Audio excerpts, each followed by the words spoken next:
5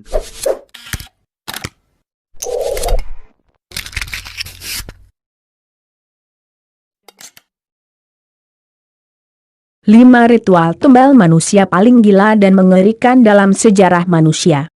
Sejarah manusia tak akan pernah bisa dilepaskan dari berbagai macam ritual. Mulai dari upacara adat, persembahan hingga berbagai kegiatan spiritual lainnya hampir tak bisa dilepaskan dari kehidupan manusia zaman dulu. Berbagi ritual ini biasanya berhubungan dengan aliran animisme, kepercayaan pada roh dan makhluk halus. Sebuah kepercayaan yang meyakini bahwa segala hal yang ada di alam semesta ini memiliki roh dan jiwa yang wajib untuk dihormati. Karena itu manusia dulu seringkali melakukan berbagai ritual dan persembahan bagi alam untuk meminta sesuatu. Kebiasaan penggunaan tumbal ini bertahan secara turun-temurun dan beberapa di antaranya bahkan masih dipraktekkan hingga saat ini. Kisah dari tumbal manusia inilah yang kali ini kita bagikan kisahnya, berikut ulasannya. Tumbal pondasi bangunan. Salah satu praktik tumbal manusia yang paling kuno adalah pengorbanan manusia sebagai bagian dari pondasi rumah atau sebuah bangunan tertentu. Dengan mengorbankan manusia, orang zaman dulu percaya jika bangunan yang mereka bangun akan jadi lebih kuat dan tahan lama. Praktik tumbal ini sendiri dilakukan di nyaris seluruh belahan dunia mulai dari Asia, Eropa hingga Amerika. Menurut kisah yang ada, semakin besar bangunan yang dibuat, maka semakin banyak pula orang yang harus dikorbankan. Contoh kasus tumbal jenis ini bisa kita lihat dari pembangunan mega proyek jalur kereta api Trans Siberia pada tahun 1891 sampai 1916. Pada fondasi konstruksi jalur kereta ini ditemukan ribuan kerangka bayi, yang dipercaya merupakan tumbal demi kesuksesan proyek rel kereta yang menghubungkan Rusia dan Cina ini.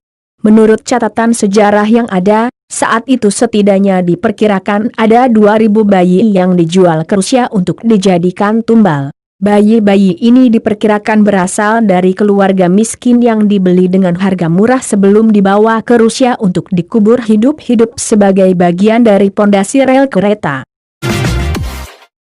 Tumbal Betuge. Pada tahun 1740 hingga 1840, di India ada sebuah kelompok sekte keagamaan bernama Betuge, yang dalam bahasa India kurang lebih berarti penipu. Kelompok ini awalnya dikenal sebagai penyembah Dewi Kali, yang mendedikasikan hidupnya untuk melakukan perjalanan mengelilingi India. Mereka biasanya membentuk kelompok dengan anggota puluhan hingga ratusan untuk melakukan perjalanan. Kelompok ini biasanya terlihat ramah dan sangat bersahabat dengan orang.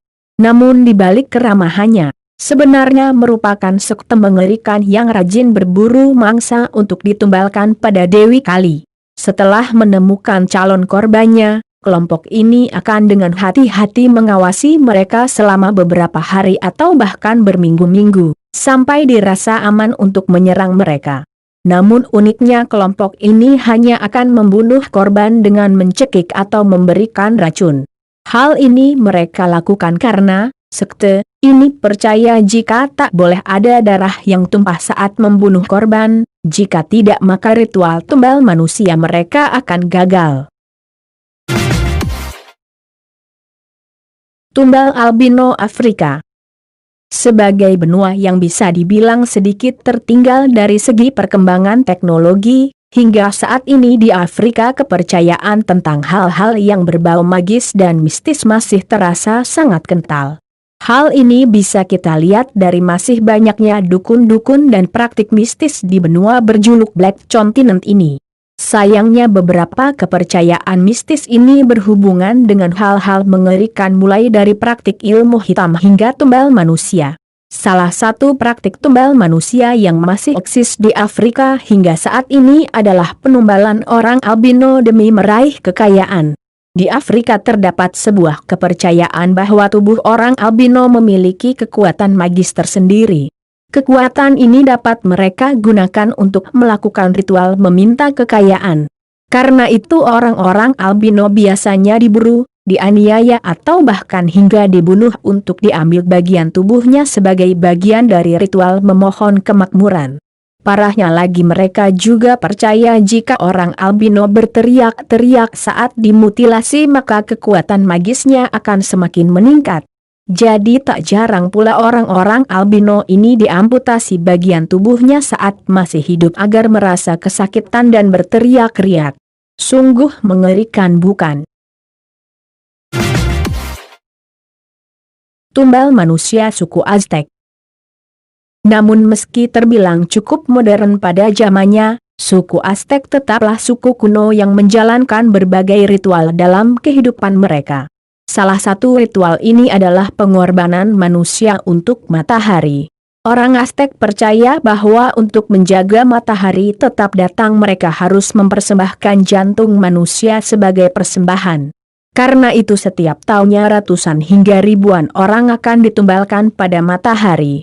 Para tumbal ini sendiri biasanya akan dibawa ke atas piramida sebelum akhirnya dirobek dadanya untuk mengambil jantungnya. Ngerinya lagi saat dirobek dadanya ini biasanya manusia yang dijadikan tumbal masih dalam keadaan hidup. Setelah diambil jantungnya mayat tumbal ini biasanya akan dilempar begitu saja ke bawah, di mana ratusan orang akan bersorak sambil melempar-lemparkan mayat tumbal tadi, sebelum akhirnya membuang mayat ini sebagai makanan hewan atau menancapkannya di batang pohon sebagai persembahan bagi matahari. Tumbal manusia bangsa Celtic. Dalam salah satu catatan perangnya, Julius Caesar pernah menggambarkan sebuah ritual tumbal manusia yang sangat unik sekaligus kejam. Pengalaman ini sendiri Caesar dapati saat ia berusaha menaklukkan Eropa Utara, tepatnya di kerajaan para Druid di Celtic. Disinilah Caesar melihat sebuah ritual tumbal manusia yang bernama Awickerman, sebuah ritual tumbal manusia di mana puluhan manusia dan hewan dikurung dalam sebuah struktur patung raksasa yang terbuat dari rotan dan jerami. Patung raksasa ini kemudian dibakar dengan puluhan manusia yang masih hidup, sementara orang-orang akan menari hingga api padam dan seluruh tumbal menjadi abu. Ritual tumbal manusia yang mengerikan ini sendiri dilakukan bangsa Celtic sebagai persembahan pada dewa-dewa mereka agar tanah mereka tetap subur dan pohon-pohon tetap berbuah. Namun ada kalanya pula mereka melakukan ritual tumbal manusia saat akan berperang agar mendapat perlindungan dari dewa dan dapat meraih kemenangan di medan perang.